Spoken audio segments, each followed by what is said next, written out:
The European Council President Herman Van Rompuy pointed out earlier today that the EU is primarily aiming at ousting Gaddafi. Now, that's not what the UN resolution indicates. Do you think the EU is on a collision course with the UN here, perhaps? I was very shocked, and I've just been to a private meeting with him of 7 of us from the European Parliament where he repeated that.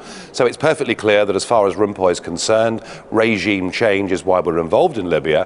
What was also surprising was that we'd all seen it to begin with as France, Britain and America getting involved in this, and it now coming under, this morning, a NATO umbrella. But what Van Rompuy made clear was that those countries would not, and in fact could not, have gone to war in Libya without the European Council approving it. So what Van Rompuy is saying is that it's the EU, as much as anybody else, that has started off this war, and that the aim is to topple Gaddafi. And I would have thought that does go against UN Resolution 1973, and I see it as a very surprising development.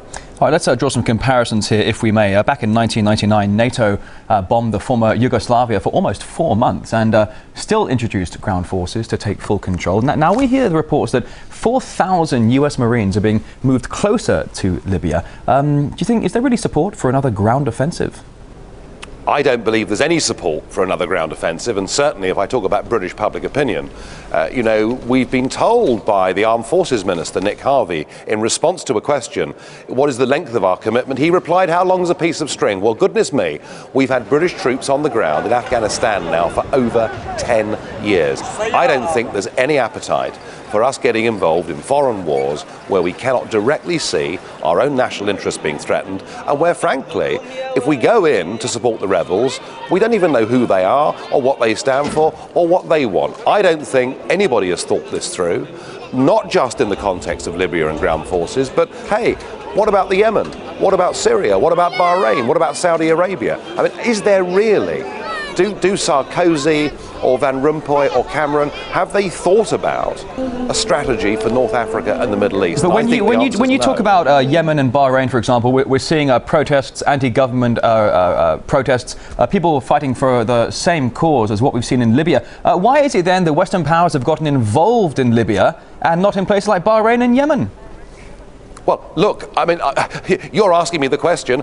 It's the same question that I want to ask as well. Surely, logically, if we've got ourselves involved in Libya because we're on the side of the rebels and we want to bring parliamentary democracy to Libya, then we have to repeat that in Bahrain, the Yemen, Syria, Saudi Arabia and everywhere else. Do we really have the will to do that? Do we have the money to do that? Do we have the military might to do that? What on earth are we doing? Now, when you talk about the will to do such a regional intervention, talking about Yemen, Bahrain and of course Libya already underway, a lack of will, you say, in Europe, but also perhaps a lack of will in the region against Western powers getting involved when they're not invited. Well, I would have thought that's true as well, and it may well be that the people defending Benghazi against Gaddafi are at the moment very grateful for the help they've had over the course of the last week. But if we run this on any longer, we may well find ourselves with ground troops in a country where we actually alienate both sides of the conflict. So I am very, very nervous and very sceptical. I don't like what's happening in Libya, but here we are, throwing in our aircraft, possibly about to throw in our troops, against a man who just 4 months ago, Mr. Van Rompuy, was hugging in public. Now, why do you think Mr. Van Rompuy would be hugging him in public? Are we thinking there are some sort of behind closed doors energy dealings going on there, mutually beneficial agreements?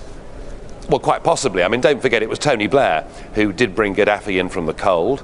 Peter Mandelson, of course, knows Gaddafi's son well. He's been pheasant shooting with him. He's been on a yacht in the Mediterranean with him. And as I say, there was Van Rompuy in December. I mean, the air is pretty thick with hypocrisy over this, isn't it? We could have singled out other dreadful dictators. We could have gone and attacked Mugabe or chosen all sorts of different places. So I just don't know why they picked on Libya. I don't believe they've thought it through, and if they are going to put ground troops in, then I think they're going to find in all the member states involved in this a real strong level of opposition. So you say you're not entirely sure of the true motives behind this military intervention, but there are many that are saying it's because of the 4% of the global crude oil that comes from the region. Could oil be the factor? Well, I mean, oil is clearly a factor, and oil and business was the reason that Tony Blair did bring Gaddafi in from the cold. So you have to be perhaps careful in life which friends you choose. It may be that it's oil, but look, if they're worried about that, what would happen if there was a serious insurgency in somewhere like Saudi Arabia that produces far more? All right, now, if you would, just take us back for a moment here. When British MPs voted on UK intervention in Libya, only 13 of them voted against the measure. Why so few? Well, of course. Well, of course, we saw that with Afghanistan. We also saw that with Iraq, where, with the exception of the Liberal Democrats, virtually everybody in Parliament voted for the Iraq war. And it seems that what we have in Parliament now are a political class. They all go to the same schools, they go to the same universities, they get the same jobs in research offices, they spend their careers in politics, having never had jobs in the real world, and they operate, speak and vote like sheep. We don't have enough independent thinkers sitting in the House of Commons prepared to make counter-arguments. All right, now when we look at the bombing campaigns and the missile strikes in Libya at the moment, hundreds of Tomahawk missiles and dozens of bombing campaigns have been striking so-called rebel areas. Meantime, Western powers claim, though, that these acts are to protect civilians. Does it seem to you that collateral damage is an expectable and expendable side effect? Well, I don't think it matters, how good your missiles are, how up-to-date your kit is. There is no doubt that if you're involved in military intervention, unfortunately, however much you try and pick the targets and select the targets, there is bound to be a number of civilians that get killed in these things. I mean, I think that is just a fact of modern war of this nature.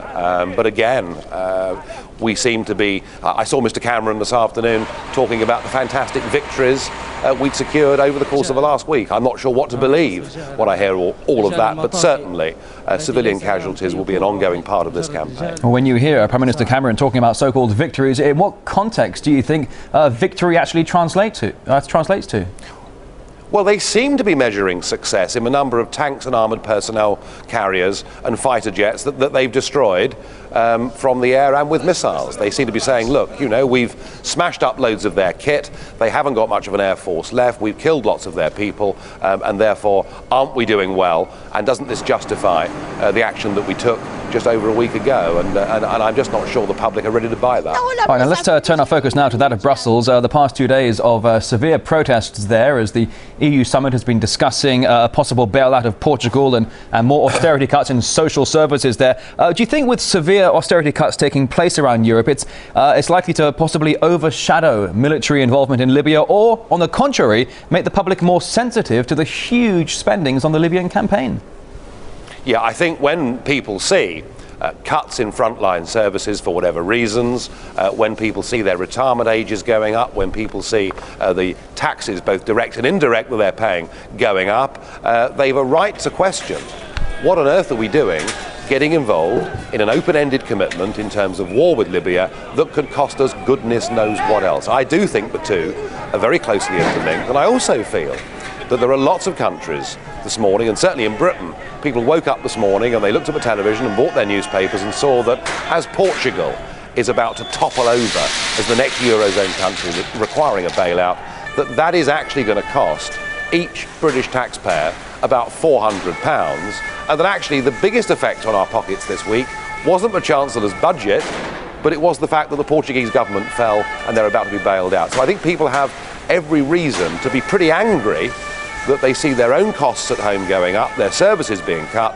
and money being thrown overseas in all sorts of projects that they wouldn't necessarily support. Now, I'd seen those reports earlier that British families will be cashing out about £400 for the broad-scale bailout of Portugal. Is the Eurozone failing, do you think? Oh, listen, the Eurozone, I've been saying for over 10 years that the Eurozone, as it's currently constructed, cannot work. You cannot have countries as diverse and different as Greece and Germany put together in a single economic and monetary union. It won't work. And they can come up with their bailout packages, and they can come up with their plans, and they can keep these countries inside the euro for now.